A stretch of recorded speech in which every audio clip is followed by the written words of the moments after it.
DealBook: the worst thing you can possibly do in a deal is seem desperate to make it.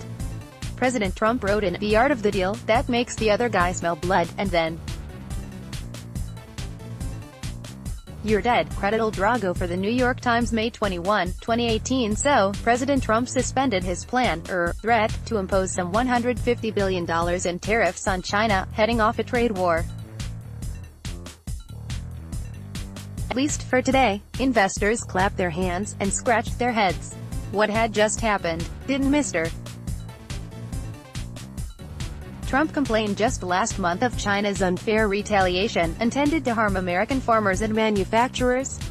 And didn't his Treasury Secretary, Steven Mnuchin, explicitly say that if China didn't bow to American demands to reduce the trade surplus by $200 billion, there is the potential of a trade war? Now, Mr. Trump is heralding a big deal, one with no specifics or dollar figures, as a big win. "Under our potential deal with China, they will purchase from our great American farmers practically as much as our farmers can produce," he tweeted on Monday morning. To those on Wall Street and other executives who make a living negotiating, the deal struck by the president, who wrote The Art of the Deal, doesn't look too artful. Not only that, the deal, to the extent there is one, raises all sorts of questions about Mr. Trump's ability to extract concessions in future negotiations. Senator Marco Rubio, Republican of Florida, took perhaps an even dimmer view. "China is winning the negotiations," he wrote on Twitter. "Their concessions are things they plan to do anyways, Mr. Trump's negotiating playbook is by now pretty obvious. Start with a headline-grabbing demand, beat chest loudly, then accept whatever is actually practical and call it a win." In negotiating parlance, such a strategy involves trying to anchor yourself to an extreme position, knowing that the real goal line is something much less than what you've said. But Mr.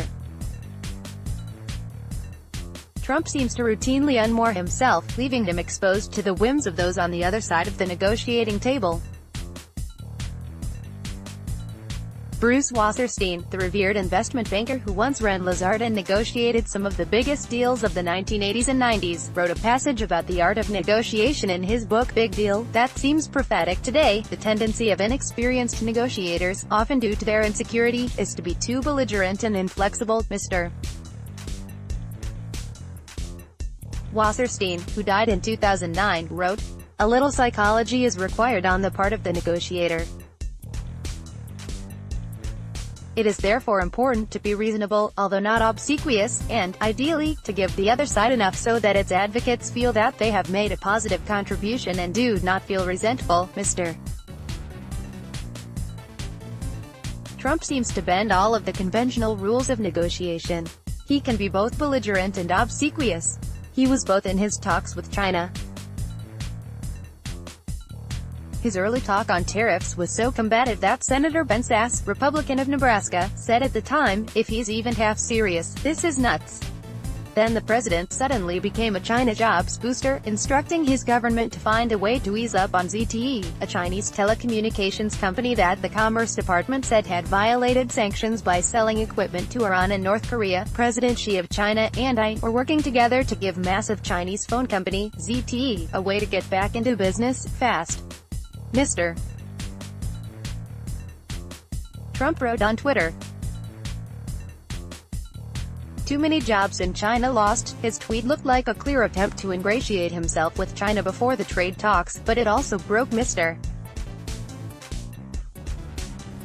Trump's own negotiating rule from The Art of the Deal: "The worst thing you can possibly do in a deal is seem desperate to make it. That makes the other guy smell blood, and then you're dead." Part of the problem for Mr. Trump is that it is difficult to negotiate when there is disagreement within your own team about the approach to take. White House officials would have you believe that they are singing from the same hymn sheet, but they are not. Mr. Mnuchin and Larry Kudlow, Mr. Trump's top economic advisor, are often at loggerheads with their more hawkish colleagues Robert E. Lighthizer, the United States Trade Representative, and Peter Navarro, the President's Chief Trade Advisor. If that isn't obvious, just look at the steady stream of anonymous quotes with each side sniping at the other over the past couple of weeks. Maybe that's the way Mr. Trump likes it.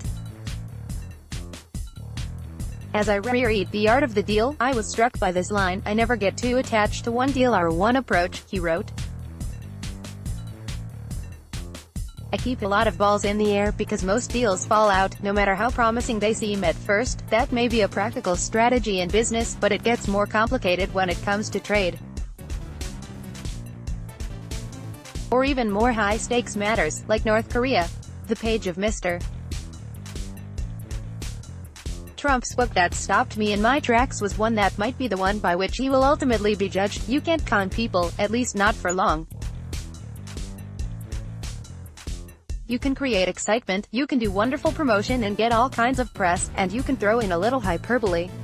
But if you don't deliver the goods, people will eventually catch on. Very true.